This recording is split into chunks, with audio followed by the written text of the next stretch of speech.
अस्सलाम वालेकुम। इस साराना का सलाम कबूल कीजिएगा। इस साराना यूट्यूब चैनल फेसबुक पेज पे आपको खुशामदीद कहता हूँ।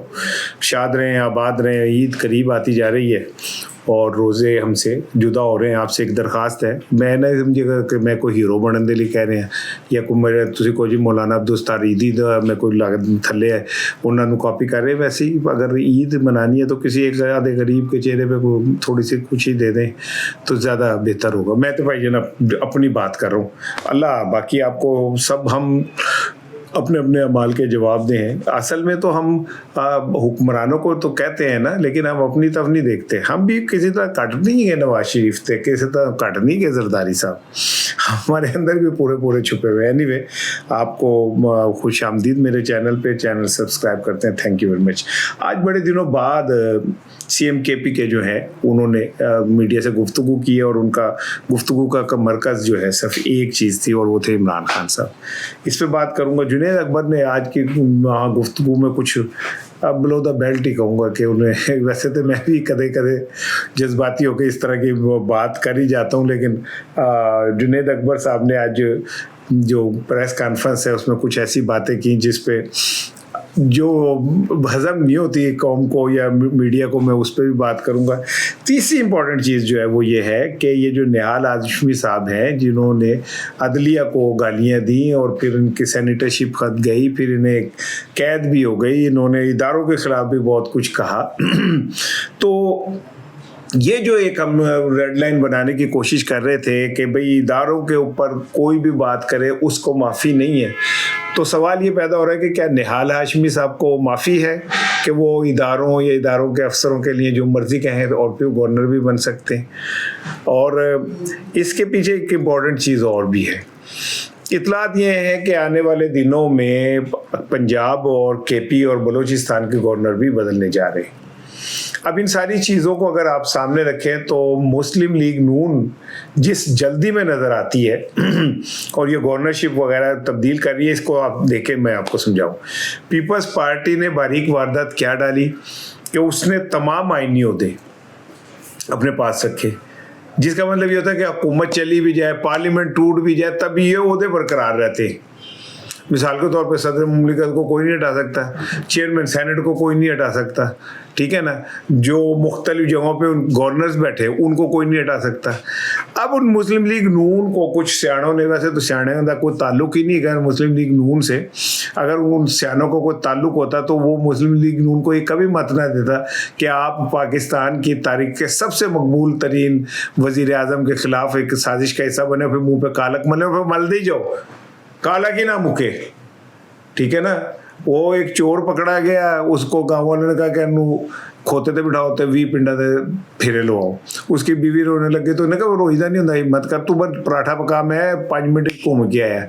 तो जहाँ पे इस तरह की मामलात हो जाए तो फिर वहाँ क्या रह जाता है। इतलात ये है कि आने वाले दिनों में अभी पेट्रोल की कीमत मज़ीद बढ़ने जा रही है। खैर मैं अभी उस तरफ नहीं जा रहा, पहले मैं निहाल हाशमी साहब की तरफ ही रहता हूँ। इतलात ये है कि अब KP में कुंडी साहब की छुट्टी होने जा रही है और उनकी जगह पे मुस्लिम लीग नून अपना कोई बंदा ला के बिठा रही है। पंजाब के अंदर भी मरियम साहिबा तो पहले ही गवर्नर पंजाब को कोई नहीं समझती, उनकी नज़र में तो गवर्नर पंजाब ग्रेड 15-16 के क्लर्क से ज़्यादा नहीं है। यही वजह है कि वो बेचारे पिटते रहते हैं, भाई मैं गवर्नर हूँ, लेकिन उनकी कोई सुनता नहीं है। अब यहाँ पे भी ये इतलात ये है कि इन जो आइनी ओहदे हैं उनके ऊपर मुस्लिम लीग नून जो है वो अपने बंदे बिठा रही है। इससे एक बात समझें कि आने वाले जो दिन है ईद के बाद, उसमें कुछ ऐसा लग रहा है कि कुछ चीज़ भी पलट सकती है।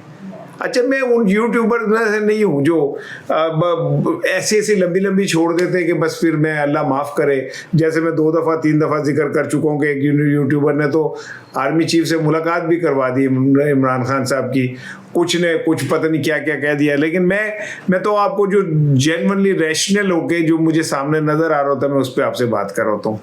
तो आने वाले दिनों में ऐसा लगता है कि मुस्लिम लीग थोड़ी सी पैनिक हो गई है और उसको कहीं से ये इंदिया मिला है कि हो सकता है कि चीज़ें आगे पीछे हो जाएं, क्योंकि कारकर्दगी के हवाले से शहबाज शरीफ साहब पे बहुत पहले का निशान लगा हुआ है। और अगर यकीन करें कि ये सूरत हाल इंटरनेशनल जो है इतनी तेज़ी से तब्दील ना होती, गज़ा वाला इशू ना बनता, ट्रंप को बोर्ड ऑफ पीस बनाने की ना, कितने क्या बोर्ड ऑफ पीस मुक गया ना। वो इतना गैर मुस्तकिल मिजाज आदमी है कि बोर्ड ऑफ पीस का कोई नाम ही नहीं है। ठीक है, जो उसने उससे काम कर लेना था वो ले लिया। पाकिस्तान ने इसराइल के साथ एक टेबल पे बैठना था, बैठ गए। अच्छा, अब वो सूरत हाल इतनी तेजी से बदलती गई कि हम इस पोजीशन में ही नहीं आ सके। हमसे मुराद असी, हम ये ना समझे कि मैं कोई पता नहीं बड़ा कोई वो हूँ, हम तो कीड़े मकोड़े ना 24 करोड़ जिनके ऊपर ताकतवर हुक्मरान हुकूमत करते। लेकिन ये कि शहबाज शरीफ साहब को हटाने के लिए जो गलगला बुलंद हुआ था, वंडर बॉय का नाम भी सामने आया था, तो वो सारी चीज़ें इन हालात की वजह से अब बीच में दबके रह गई और वो वहीं पे रह गया। अदरवाइज कहा यह जा रहा था कि शहबाज शरीफ साहब की बदतरीन कारकर्दगी के ऊपर, फाइनेंशियल नाकामी के ऊपर और बैनुल-अक़वामी तौर पे खारजा पॉलिसी में नाकामी के तौर पे उनके झूठे वादों की वजह से और अवाम में इंतहाई गैर मकबूलियत। तो सबसे बड़ी बात यह कि इमरान खान साहब का जो नैरेटिव था उसको ख़त्म करने में नाकामी के बाद ये तय हुआ था कि शहबाज शरीफ साहब को बदल दिया जाए, को वंडर बॉय लाया जाए जिससे काम शाम जो करे ज़रा उदयानल मार्केट भी ऊपर जाए, स्टॉक एक्सचेंज भी ऊपर जाए और अखबारात और चैनल और इधर उधर रोला डाला जाए। ओ वंडर बॉय आ गया भाई, क्या बात है। आफ्ताब इकबाल साहब को ख्वाब में भी वंडर बॉय आने लग गया था कि वो आएगा और आके पता नहीं उसके बाद छड़ी होगी, वो यूँ करेगा तो सब कुछ बदल जाएगा, खुल जा समसम खुल जाएगा। लेकिन ऐसा नहीं हुआ। अब ये कहा जा रहा है कि ये खलीज की जंग ईरान अभी कुछ दिनों में ठंडी पड़ने जा रही है। आज ईरान ने आपने हरमज़ में से तुर्किया के भी कुछ जहाज जो है वो गुजार दिए, कल इंडिया के भी गुजार दिए। आप अंदाज़ा करें कि क्या गेम क्या पड़ रही है। पाकिस्तान का कल बहुत ताकतवर डेलीगेशन जब सऊदी अरब के साथ बैठा हुआ था, तो दूसरी तरफ ईरान जो है वो इंडिया के तेल बरदार जहाज़ को अपने हरमज़ से गुजरने का इजाज़त दे रहा था। तो आप ये बात समझ लें कि प्लेयर्स जो हैं वो क्लियर होते जा रहे हैं कि कौन कहाँ बैठा है, कौन कहाँ बैठा है। अल्लाह इस बात की हिफाजत करे कि पाकिस्तान किसी तरह ईरान के टकराव की तरफ जाए। अल्लाह ना करे, कभी अल्लाह ना करे, अल्लाह ना करे। क्योंकि अगर हमारी वो इस तरह की सिचुएशन हो जाती है तो फिर साढ़े गले पै जाएगी गल और ये बहुत बुरा होगा। लेकिन चलें, मैं शहबाज शरीफ साहब पे रहता हूँ कि अब ये कहा जा रहा है कि ये जंग अगर रुक जाती है और ईद के बाद हालात कुछ थोड़े सेटल होते हैं, अमेरिका और ईरान एक जगह बैठ जाते हैं, जो बैठ जाएंगे। पुतिन इमरान ट्रंप का जो दोस्त है, पक्का यार जो है, वो मैदान में आ चुका है, तो ये रल के गेम अप आते हैं दोनों।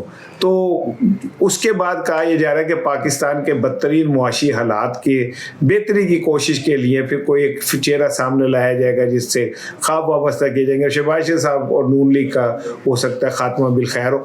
यही वजह है कि निहाल के बाद बेहाल हुकूमत जो है वो पंजाब, बलूचिस्तान और केपी में अपने जो है बंदे रखने की कोशिश कर रही है।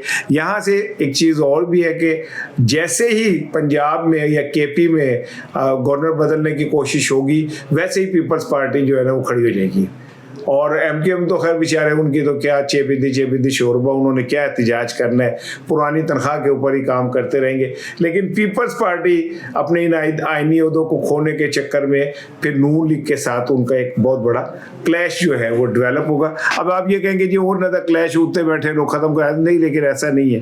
पीपल्स पार्टी के अपनी बका के लिए किसी सतह पर भी जाने को तैयार होगी। अच्छा जी, आज सीएम केपी के सुहेल अफरीदी साहब ने प्रेस कॉन्फ्रेंस की।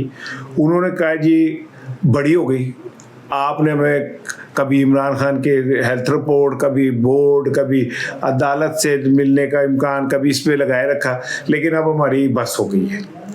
हमने कारकुनों को तैयारी का कह दिया है, मौत या आज़ादी कंटेनर तैयार है और ईद के बाद हम कोई भी ऐलान कर सकते हैं। अच्छा, बड़े दिनों बाद बोले हैं सुहेल अफरीदी साहब, लेकिन बोले फिर भी एहतियात से हैं। आज उन्होंने कोई बड़ा छक्का नहीं मारा। ये वो बातें जो वो बहुत पहले से कहते आ रहे हैं, लेकिन इस बार ये ज़रूर है कि उन्होंने एक दफ़ा दबे दबे लफ्ज़ों में ये वार्निंग दे दी है कि अगर हमारे हाथ से गेम निकल गई और एहतिजाज कोई और शक्ल इख्तियार कर गया, अवाम को काल दे दी, तो फिर संभालने वाला कोई नहीं होगा। ये बात तय है कि पीटीआई के पंजाब में काल नाकाम हो जाएगी। लेकिन ये बात भी तय है कि अगर पीटीआई ने कंटिन्यूसली शो कर दिया तो जो लोग महंगाई से तंग है, जो हुकूमत की पॉलिसियों से तंग है, पेट्रोल से, बिजली से, गैस से, शय खुर्दो नोश से तंग है, अगर वो उनका गुस्सा इस एहतिजाज की तरफ चला गया तो ये कोई भी रंग इख्तियार कर सकता है। इसलिए ईद के बाद हो सकता है कि पंजाब के अंदर आप एक बड़ा शो देखें और हो सकता है कि जुनेद अकबर अपनी तहरीक का आगाज़ ही पंजाब से कर दें। और अगर ऐसा होता है पंजाब में उनके साथ उन पे पुलिस मिस हैंडलिंग करती है, कोई लाठीचार्ज करती है, कोई इस तरह की करती है, तो आप ये समझ लें कि इसका रद्द-ए-अमल पूरे पाकिस्तान में आएगा। और पीटीआई का प्लान भी यही है। आलिया हमजा जो पंजाब की जो चीफ ऑर्गेनाइजर है, वो मेरा ख्याल है कि खामोशी से, मैं ख्याल है कि मैंने कोई इन्फॉर्मेशन नहीं, वो केपीके के साथ, क़यादत के साथ बिल्कुल मुकम्मल राब्ते में है। उनकी तंजीम जो है उन्होंने भी खामोशी से उस पर खासा काम किया हुआ है। और हो सकता है कि जब पंजाब से कॉल दी जाए तो कोई सरप्राइज भी आपको देखने को मिले, क्योंकि पीटीआई को पंजाब में साथ आ गए हैं। वो जो 9 मई की गिरफ्तारियां और ये जा भेजा वो पुलिस के तशद्दुद और छापे, उसके बाद कोई पीटीआई को थोड़ा सा अब पंजाब में संभलने का मौका मिल गया है। अच्छा जी, आज की प्रेस कॉन्फ्रेंस में जुनेद अकबर साहब ने भी गुफ्तगू की। उन्होंने कुछ जुमले ऐसे कहे, मैं उस जुमलों के साथ नहीं हूँ, लेकिन जो उन्होंने कहे वो मैं आपसे ज़रूर शेयर करूँगा। उन्होंने कहा कि जी जिन लोगों को जेल में बच्चे पैदा करने की सहूलत थी और जिनकी खातिर तवाज़ा के लिए हर हफ्ते नए से नए अदाकार आते थे, वो भी इमरान खान पे तनकीद करेंगे। उन्हें शर्म आनी चाहिए। अब ये पाकिस्तान की तारीख का एक, वैसे तो वाकई ही एक बड़ा दिलचस्प आप कह सकते हैं कि जिसके अंदर, मैं कहना नहीं चाहता, मैं बिलो द बेल्ट खेलने का आदी नहीं हूँ और मैं अच्छा नहीं लगता मुझे, लेकिन ये कि जिस तरह की जेल आसिफ अली जरदारी साहब ने काटी, वो तो फिर कोई भी कट सकता है। जो जुनेद अकबर साहब के बकौल बात कर रहा हूँ। आपको पता है कि मियां नवाज शरीफ साहब से 100 लोग उनसे मिलने और जेल जाया करते थे। आपको पता है कि उनके लिए मैं खुद गवाह हूँ, आई एम आई विटनेस, कि आसिफ अली जरदारी कोट लखपत जेल में थे। मैं एक उस टाइम रिपोर्टिंग भी करता था, तो मैं कोट लखपत जेल गया। मुझे अंदर जेल के अंदर चला गया तो वहाँ पे एक बड़े से खुली जगह पे आसिफ अली जरदारी साहब का दरबार लगा हुआ था। बाखुदा मैं आपसे मैं कह रहा हूँ कि चढ़ावे चढ़ रहे थे। मैं उनके साथ बैठ गया, मैं उनसे इंटरव्यू कर रहा था, गुफ्तगू कर रहा था, तो कुछ सैंडविचेस बड़े ज़बरदस्त आए, तो उन्होंने कहा कि साईं आप भी ले। तो मैंने कहा जी मैं नहीं, तो मुझे किसी बंदे ने पीछे से मतलब ऐसे करके किया, कुसून हल्का जा कि इनकार कर रहा है तू, तेरी ये जुर्रत, चेपिद्दी शोरबा, वो तू इनकार कर रहे हैं। मैंने फटाफट एक सैंडविच ले लिया। फिर उसके बाद कई एक देग आ गई, क्या है जी, मेरा ख्याल पता नहीं मटन कौरमा था या चिकन कौरमा, मुझे एग्जैक्ट याद नहीं है। इसी दौरान एक फ़ोन आया, तो किसी ने कहा साईं आपसे वो बात करना चाहते हैं फलां सिंध से, तो उन्होंने कान से लगाया, जरदारी साहब वो परले पासे चले गए। ये मैं अपनी आंखों देखा वाक़या आपको सुना रहा हूँ। तो एक तरफ आपने इमरान खान साहब है कि कल ये कहा जा रहा है कि हुकूमत अदालतों ने कहा कि ये रिजेक्ट हो गई आपकी दरख्वास्त, इमरान खान हॉस्पिटल शिफ्ट नहीं हो सकते। लेकिन साथ ही उन्होंने एक रास्ता ये भी दिखा दिया कि जी ये जो मेडिकल बोर्ड बनेगा, जो फैसला करेगा। लेकिन मैं नवाज शरीफ साहब की कह रहा था, 100 बंदे उनसे मिलने जाते थे। जेल के अंदर आसिफ बिलावल भुट्टो उनसे मुज़ाकरात करने गए। आप इससे अंदाज़ा कर लें कि किस तरह की जेलें होंगी और क्या क्या होता रहा है, और कौन कौन जेल में होता था लेकिन सोता वो किसी और कोठी में जाके था। और उस कोठी में क्या होता था मैनू नहीं पता है, पैंडन तो कसम है कि मैंने पूछना भी ना। तो इन हालात में अब पीटीआई का देखना इम्तहान है कि वो वाकई कुछ खड़े होते हैं या नहीं खड़े होते, हिम्मत करते हैं या नहीं करते, ये तो अब देखने वाली बात है। और आखिर में जाते हुए एक बस अफसोसनाक खबर है कि शुजात हाशमी साहब का इंतकाल हो गया। बड़े ज़बरदस्त एक्टर थे शुजात हाशमी। एक ख़ास अंदाज़ था उनके बोलने का, उनके डायलॉग डिलीवरी का एक अपना अंदाज़ था, और उन्होंने शोहरत हासिल की अमजद इस्लाम अमजद साहब के ड्रामे से। और उसके बाद जनाब अली उन्होंने एक ड्रामे में एक सियासतदान का किरदार अदा किया था और कहा यह जाता था कि वो नवाज शरीफ साहब को कॉपी करते हैं, गुफ्तगू करते हुए हाथ ऐसे करते थे। उसके बाद फिर शुजात साहब के लिए बहुत मुश्किलात का सामना उन्हें करना पड़ा, लेकिन वो शख्स आखिरी दम तक डटा रहा। अब वो बीमार हो गए थे, अल्लाह ताला उनके दर्जात बुलंद फरमाए, अल्लाह ताला उन्हें जन्नत में आला मुकाम अता फरमाए। He was a wonderful actor. अस्सलाम वालेकुम।